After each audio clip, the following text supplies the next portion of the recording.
Certaines personnes sourient de votre bonheur, puis espèrent secrètement que vous vous disputez tous les jours, juste pour pouvoir intervenir. Plus votre mariage est solide, plus vos ressources sont concentrées. Et pour certains, c'est une menace. Car lorsque vous et votre partenaire agissez comme une seule personne, les étrangers perdent le contrôle. C'est pourquoi plus vous êtes heureux, plus les personnes bien intentionnées se manifestent pour créer des tensions. De petites choses semblent soudain énormes après leur analyse. Et dès que vous vous disputez, elles s'en mêlent, succombant à votre attention, votre énergie, même votre argent. Prenez les beaux-parents, par exemple. Certaines belles-mères critiquent constamment leur belle-fille, non pas par inquiétude, mais par peur. Inconsciemment, elles craignent que si le fils se rapproche trop de sa femme, il échappe à son contrôle. Surtout si le mariage de la mère a échoué, elle pourrait développer un lien émotionnel toxique avec son fils. Elle s'immisce dans votre relation et lui apprend même à se méfier de sa femme. Certains parents aussi ne souhaitent pas que vous trouviez un partenaire véritablement aimant. Pourquoi?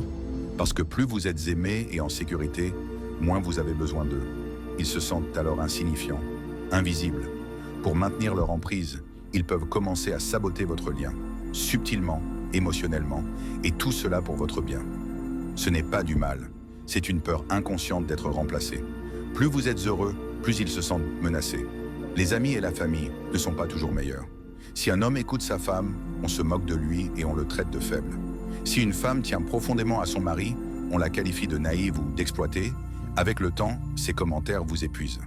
Vous commencez à remettre en question votre amour, votre rôle et même votre valeur. Au bout du compte, un petit désaccord se transforme en explosion émotionnelle. Et pendant que vous vous disputez pour des miettes, les vraies opportunités s'envolent vers ceux-là même qui ont semé le doute. C'est pourquoi les mariages instables entraînent des pertes intérieures massives, non seulement pour le couple, mais aussi pour leurs enfants. La seule solution est la clarté. Construisez un partenariat solide et uni. Éloignez-vous du bruit des systèmes familiaux toxiques et des cercles sociaux peu conscients. L'indépendance émotionnelle, financière et mentale du couple est la base d'un véritable épanouissement. Lorsque votre mariage passe en premier, tout le reste commence à se mettre en place, y compris le changement générationnel.